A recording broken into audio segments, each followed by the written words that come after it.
If you are over 60 and you take Lisinopril, Losartan, or Amlodipine every single day, I need you to put down whatever you are doing right now and watch this video all the way through. Because what I am about to share with you is something that your doctor almost certainly has not explained, and it could make a very significant difference to your health over the next 5 to 10 years. Now, I want to be very clear with you from the start. I am not going to tell you that these medications are dangerous. They are not. They are some of the most thoroughly studied, most widely prescribed, and most genuinely life-saving drugs in modern medicine. Millions of people are alive today because of them. But here is what nobody tells you. After the age of 60, the relationship between your body and these medications changes, quietly, gradually, without any obvious warning. And if nobody is watching for those changes, if nobody is monitoring the right numbers at the right intervals, the very drugs that are protecting your heart can begin placing a burden on another organ that is just as critical to your survival. That organ is your kidneys. Stay with me, because I am going to explain this in a way that makes complete sense. No medical jargon, no confusing charts. Just clear, honest information that you can act on starting today. Let me begin with a story. A 67-year-old man, let us call him David, had been taking Lisinopril for his blood pressure for 6 years. His numbers were excellent. His doctor was satisfied. His annual checkups came back fine. David himself felt okay. A little more tired than usual, some occasional leg cramps at night. His ankles were a bit puffy most mornings. But he was 67. He figured that was just life. Then one routine blood test told a completely different story. His creatinine had been climbing steadily for over a year. His eGFR, the number that tells us how efficiently the kidneys are actually filtering waste from the blood, had dropped into territory that required immediate attention. His kidneys had been under increasing stress for at least 18 months. Nobody had caught it, not because his doctor was careless, but because nobody had been looking at the right numbers often enough. And David had been dismissing his symptoms as normal aging. That story is not unusual. It plays out in homes and doctors' offices every single day. And today, I am going to make sure you have the knowledge to make sure it does not happen to you. So, let us start at the very beginning. Let us talk about what actually happens to your kidneys as you get older, because understanding this is the foundation for everything else I am going to tell you. Your kidneys are two bean-shaped organs, each roughly the size of a fist, sitting just below your ribcage on either side of your spine. Every single minute of every single day, they filter your entire blood supply. They pull out waste products, excess fluid, toxins, and byproducts from medications. They regulate your blood pressure, balance your electrolytes, and produce hormones your body needs to make red blood cells and keep your bones strong. They are extraordinary organs, and like every organ in your body, they change with age. Here is the number that most people are never told. Your kidney function naturally declines by approximately 1% every single year after the age of 40, just 1% per year. That sounds almost insignificant, but the math adds up in a way that matters deeply. By the time you are 65, your kidneys may already be working at 75% or less of the capacity they had when you were 40. By the time you are 75, potentially 65% or less. And by 80, even lower than that. Now, this is not a disease. This is normal biological aging. Your kidneys at 70 do not look like diseased kidneys. They look like 70-year-old kidneys. The critical point is that even a normal 70-year-old kidney has significantly less reserve capacity than a 40-year-old kidney, and that reduced reserve capacity changes everything about how your body handles long-term medications. Here is why. Every medication you take has to be processed and eventually cleared from your body. For many blood pressure medications, and particularly for Lisinopril, the kidneys are the primary clearance route. They filter the drug out of your bloodstream and excrete it in your urine. When your kidneys are young and working at full capacity, this happens efficiently. The drug comes in, does its job, and exits the body on schedule. The dose your doctor prescribed is calibrated to that process, but as your kidney function gradually declines with normal aging, that clearance process slows down. The medication stays in your system a little longer than intended. It builds up slightly with each dose. And over months and years, the same dose that was precisely right at 58 may now be acting like a meaningfully higher dose at 68 or 72 BAS, without anyone having adjusted for that change, without anyone even being aware it has happened. This is not a flaw in the medication. It is a gap in how we monitor aging patients on long-term prescriptions, and it is exactly what I want to address today. Let us now talk about each of the three medications individually, because each one has its own specific story when it comes to kidney health after 60. The first medication is Lisinopril. Lisinopril belongs to a family of drugs called ACE inhibitors, angiotensin-converting enzyme inhibitors. It works by blocking a specific enzyme in your body that would otherwise cause your blood vessels to constrict. By blocking that enzyme, Lisinopril allows your blood vessels to relax and widen. Your heart does not have to work as hard to push blood through. Your blood pressure comes down. And importantly, because the same system that regulates your blood pressure also regulates pressure inside the kidney's tiny filtering units, Lisinopril also reduces pressure within those filters. This is why, for patients with diabetes or early kidney disease, Lisinopril is often described as kidney protective. That protection is real. I want to be honest about that. But here is the layer that most patients are never told about. Lisinopril is cleared from the body almost entirely through the kidneys. As your kidneys naturally slow their filtration rate with age, Lisinopril takes longer to leave your system. In clinical terms, what was a predictable 12-hour half-life in a younger patient may extend significantly in a senior whose kidney filtration rate has declined. The drug lingers. And in that lingering, it can begin to affect the very system it was meant to protect. On top of that, Lisinopril is known to cause a mild rise in creatinine levels, particularly when you first start the drug or when the dose is changed. In a person with healthy, full-capacity kidneys, this rise is small, temporary, and clinically insignificant. Their kidneys absorb the change without difficulty. But in a senior whose kidneys are already working at reduced reserve capacity, that same rise in creatinine can tip the balance in a way that accumulates damage over time. And then there is the hidden danger that I consider one of the most under-discussed drug interactions in senior healthcare. If you are taking Lisinopril and you also take ibuprofen, naproxen, aspirin at higher doses, or any other over-the-counter anti-inflammatory painkiller, even occasionally, even just for a sore joint or a headache, that combination can cause a sharp and sometimes severe deterioration in kidney function. Here is the mechanism. Lisinopril works by reducing pressure inside the kidney's filtering units, NSAIDs, that is what we call anti-inflammatory painkillers, reduce blood flow to the kidneys from the outside. When both are happening at the same time, the kidneys are caught in a pressure and flow squeeze that they simply cannot handle well, especially aging kidneys operating with reduced reserve. Researchers have found that elderly patients with even mildly reduced kidney function who are taking ACE inhibitors like Lisinopril are at significantly elevated risk of acute kidney injury when they also use NSAIDs. Many of these patients end up in emergency departments, and when they are admitted, they often have no idea that the ibuprofen they took 3 days ago for their knee pain was part of what put them there. The second medication is Losartan. Losartan belongs to a different class called ARBs, angiotensin receptor blockers. It works at the same general point in the body's blood pressure system as Lisinopril, but through a different mechanism. Instead of blocking the enzyme that produces the blood vessel constricting hormone, it blocks the receptor that hormone attaches to. The end result is similar. Blood vessels relax, blood pressure drops. Many doctors choose Losartan over Lisinopril for seniors specifically because it has a more favorable side effect profile.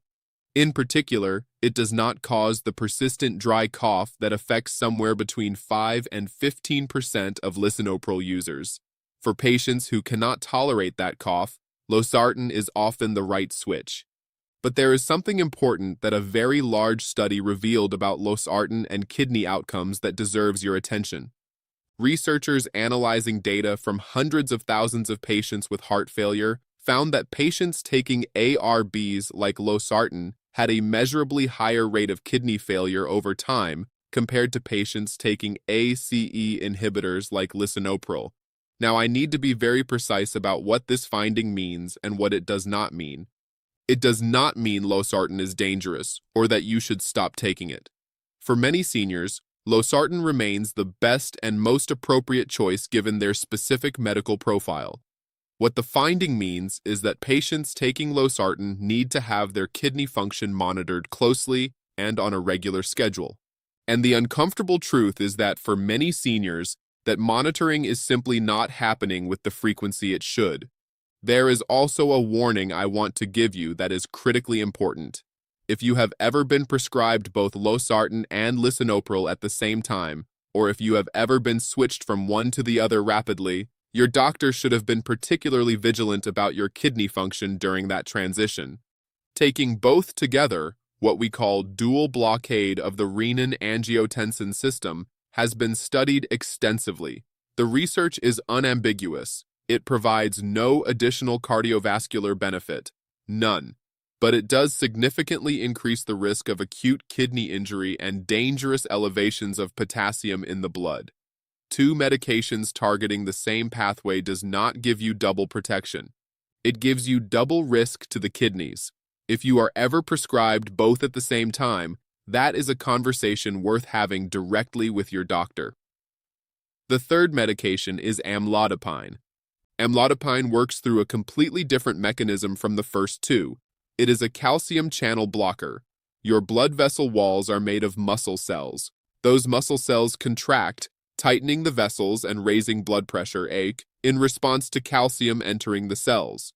Amlodipine blocks the channels through which calcium enters. The vessel wall muscles relax. The vessels widen. Blood pressure comes down. Amlodipine does not directly interact with the kidney's filtering system the way lisinopril and Losartan do. So why is it in this conversation? Because in seniors, its consequences still circle back to the kidneys in ways that deserve attention. The most common side effect of amlodipine is swelling in the ankles and lower legs, what doctors call peripheral edema. Studies suggest this affects somewhere between 1 in 5 and 1 in 3 seniors taking the drug, making it extremely common. And here is what most people, and unfortunately even many doctors, do not fully explain. That swelling is not just a cosmetic annoyance. It is not simply water pooling because you stood too long. It is fluid that has leaked out of your capillaries, your smallest blood vessels, into the surrounding tissue. Fluid that your kidneys are supposed to be filtering out of your body efficiently. When they cannot do so fast enough, it accumulates visibly in your ankles and feet. In a young person with fully functioning kidneys and elastic blood vessels, this fluid is reabsorbed and cleared relatively quickly. But in a senior whose kidneys are already filtering at reduced capacity and whose blood vessels have naturally lost some elasticity with age, that accumulation can become chronic. And chronic fluid accumulation creates an ongoing low-level burden on the kidneys that compounds over months and years. Beyond the swelling, amlodipine can cause dizziness, particularly when you move from sitting or lying down to standing. In seniors, this orthostatic drop in blood pressure is not just a fall hazard, though it absolutely is that too. Each time your blood pressure drops sharply, even briefly, your kidneys experience a reduction in the blood flow they need to filter effectively. One episode is not a problem, but if this is happening regularly, if you are frequently feeling lightheaded when you stand, over time, those repeated pressure drops contribute to cumulative kidney stress that is easy to overlook because it never shows up as a single dramatic event. Now, I want to spend significant time on something I consider the most important part of everything I am going to tell you today. because there is a hidden factor that dramatically amplifies the kidney risk of all three of these medications in seniors, and almost no one talks about it. That factor is dehydration. Here is what the research shows. Between 40 and 66% of adults over the age of 65 are chronically mildly dehydrated, not severely dehydrated, not at the level where you feel dizzy and confused, but mildly and persistently underhydrated. And one of the primary reasons for this is something that surprises most people. After 60, your sensation of thirst becomes significantly less reliable. The biological mechanism that normally tells your brain to drink water becomes blunted with age. This has been demonstrated in well-controlled research studies. When healthy older adults went without water for 24 hours, they reported significantly less thirst and less awareness of dryness in their mouths compared to younger people. The signal that should be telling them to drink was simply quieter, less insistent, easy to override with the busyness of daily life. Now here is where this becomes critically important in the context of your blood pressure medication. When you are dehydrated, even mildly, your blood volume drops. When your blood volume drops, less blood reaches your kidneys. When less blood reaches your kidneys, their filtration rate falls. This is manageable in a young person with robust kidney reserve. But in an older adult whose kidneys are already filtering at reduced capacity, and who is also taking Lisinopril or Losartan, both of which affect the pressure dynamics inside the kidney's filtering units, even mild dehydration can create a meaningful stress event for the kidneys. Researchers studying elderly patients hospitalized for acute kidney injury found that dehydration was one of the most common and most preventable contributing factors. And ACE inhibitors and ARBs were among the medications most frequently identified in those cases. This is why you cannot wait to feel thirsty. You have to drink intentionally, on a schedule, before thirst arrives, not because you feel thirsty, because your kidneys need it. Now let us talk about what your body may already be trying to tell you. Your kidneys are one of the few major organs in your body that contain almost no pain receptors. This is why kidney disease is so often called the silent disease. When your kidneys are under stress, they do not send you pain signals the way your stomach does when you are hungry, or your muscles do when you have overexerted them. Instead, they communicate through the rest of your body, and those communications are almost universally dismissed as just getting older. The first sign to watch for is swelling in your ankles or feet that is noticeably worse in the morning. Not just at the end of a day on your feet, but when you first get up, before you have done anything. You spend 8 hours lying flat, during which time gravity is not pulling fluid downward. If your kidneys are filtering efficiently, that fluid redistributes and is cleared during the night. If your kidneys are under stress, it is not cleared. You wake up with puffy feet that take a long time to improve. If this is part of your morning, it deserves a conversation with your doctor. The second sign is urine that looks foamy or bubbly, with a visible head of foam that takes more than a few seconds to disappear after the urine hits the water. This is one of the earliest and most specific signs of protein in the urine. Healthy kidneys keep protein molecules locked inside your bloodstream where they belong. When the tiny filtering membranes inside the kidneys are under stress, they begin to let protein leak through. The protein creates surface tension. That surface tension makes foam. If you are noticing persistent foam in your urine consistently, that is worth mentioning to your doctor and requesting a urine test called a urine albumin to creatinine ratio. The third sign is a type of fatigue that does not match your activity level, not the normal tiredness of a full day, but a heavy, deep, bone-level exhaustion that is present even after a full night of sleep. When the kidneys are not filtering efficiently, metabolic waste products begin to accumulate in the bloodstream. Your body has to work harder to compensate for their presence. That extra metabolic work is felt as fatigue. Many seniors accept this as inevitable aging. Sometimes it is. But if it is new, if it has been worsening over months, and it coincides with any of the other signs I am describing, it belongs in your doctor's notes.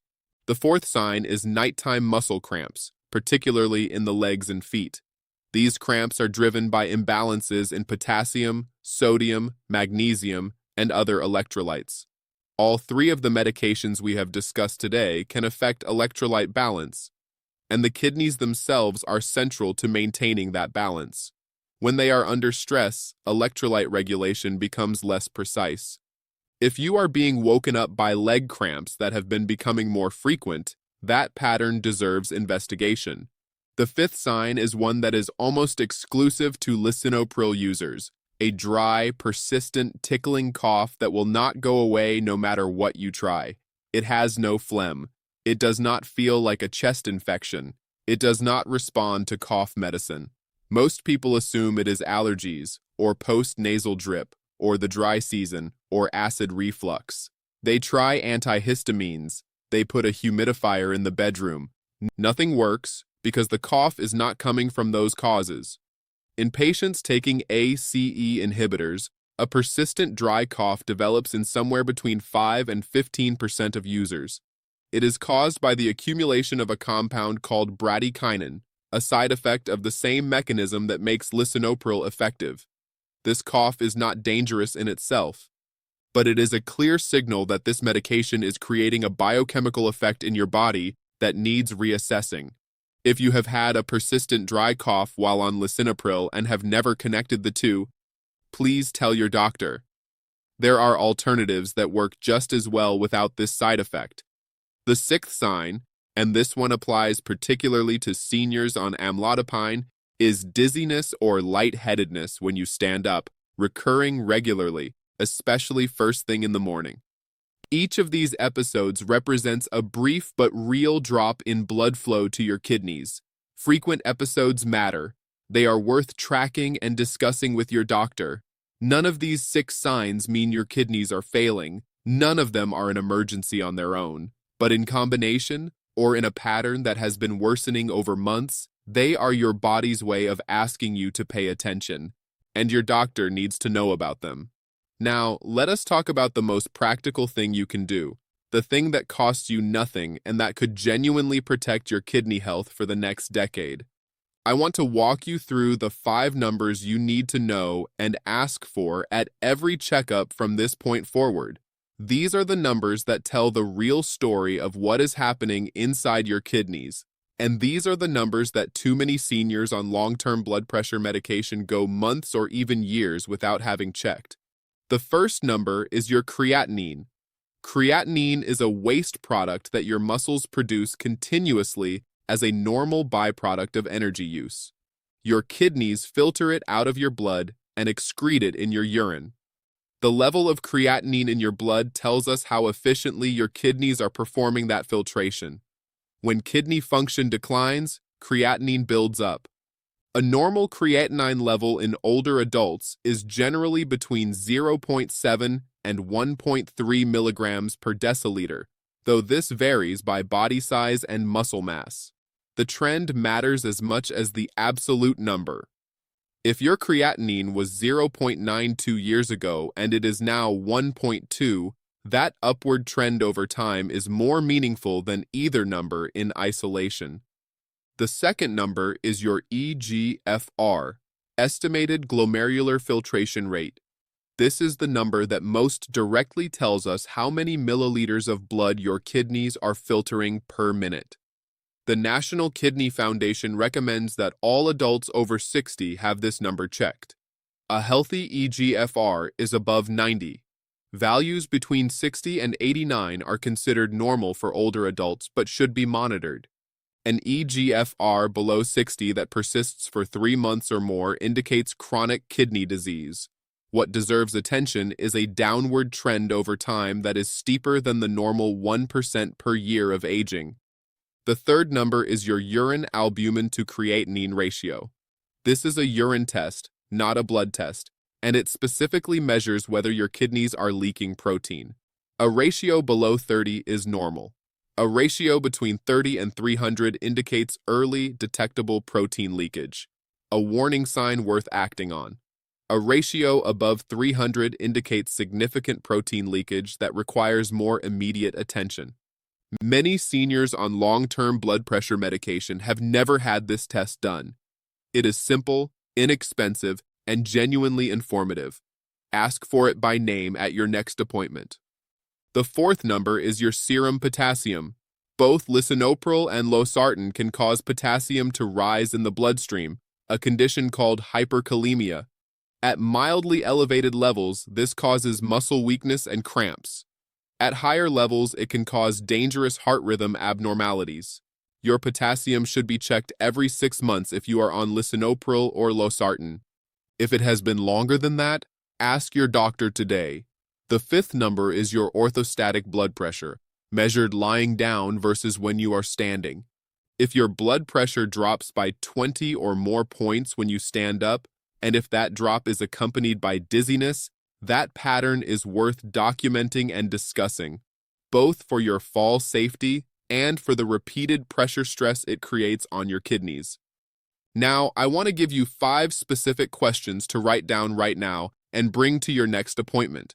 These are not aggressive questions. They are not confrontational. They are simply the questions that any informed, engaged patient has every right to ask. The first question: when did you last check my creatinine, my eGFR, my urine albumin ratio, and my potassium? All 4, together, on a schedule. If the answer is more than 6 months ago, ask for updated labs today. The second question: given my age and how my kidney function has changed since I started this medication, is my current dose still the right dose? The dose you were prescribed at 58 may not be the correct dose at 70. Your doctor needs to revisit this with current data. The third question: am I taking anything else, prescription, over-the-counter, or supplement, that could be interacting with my blood pressure medication in a way that stresses my kidneys?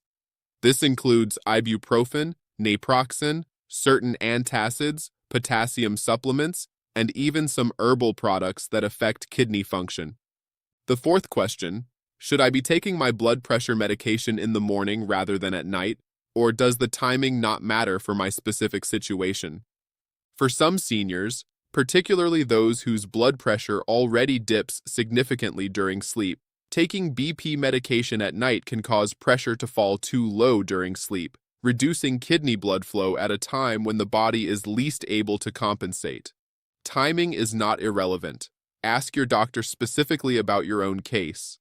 The fifth question: is there anything I can do with my diet and my daily habits, particularly around hydration, that would help protect my kidneys while I am on this medication?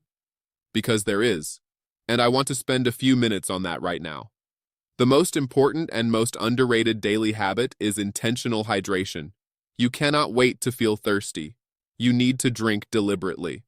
A useful goal for most seniors on blood pressure medication is 6 to 8 glasses of plain water per day, spaced throughout the day rather than consumed all at once. Not coffee, which has a mild diuretic effect, not sugary drinks. Plain water, herbal tea, or very dilute fruit-infused water. Keep a full glass of water on your nightstand and drink it before you get up each morning. Set a phone reminder for mid-morning and mid-afternoon. Make it a habit that does not depend on thirst to trigger it. The second daily habit is reducing your sodium intake. High sodium causes fluid retention, raises blood pressure, and forces your kidneys to work harder to maintain the right saltwater balance in your body.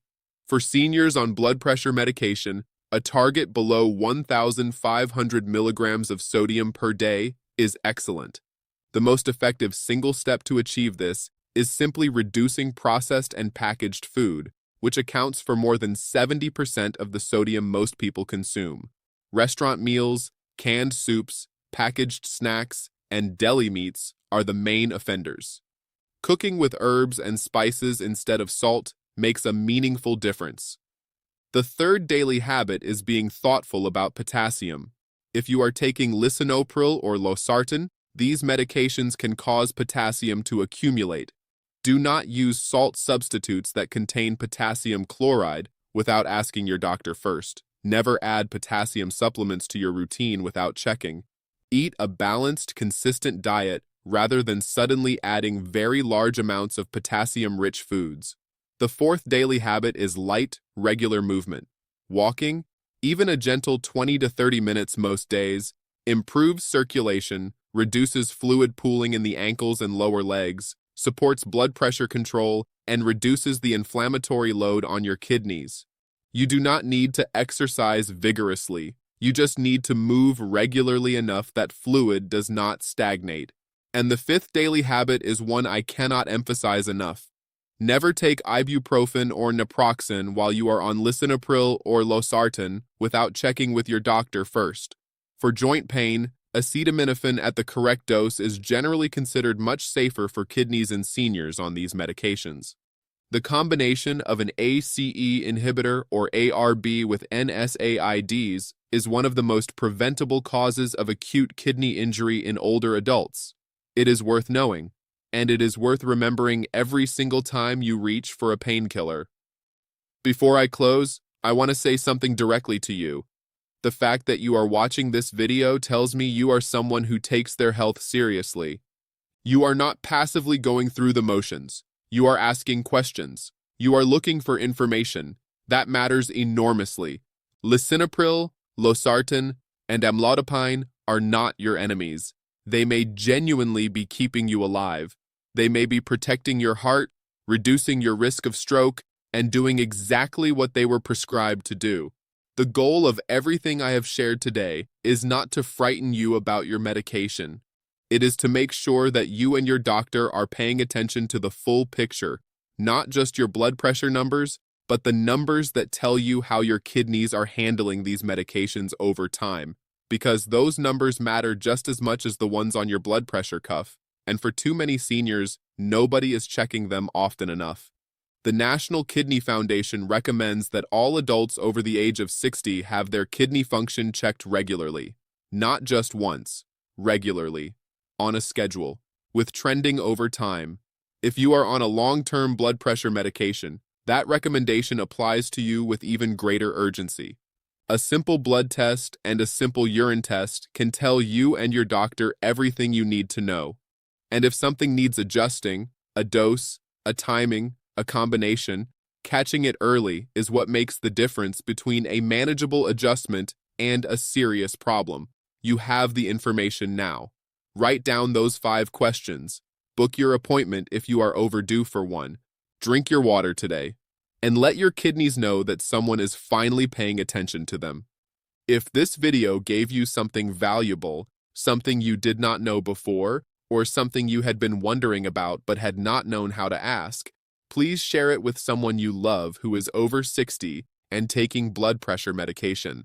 You could genuinely change the trajectory of their health.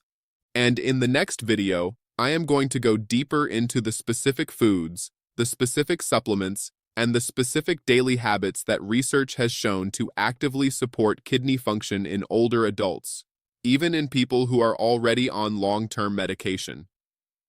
The information is practical, it is accessible, and it is something everyone watching this deserves to know. Take care of yourself. Your kidneys have been quietly taking care of you for 60+ years. It is time to return the favor.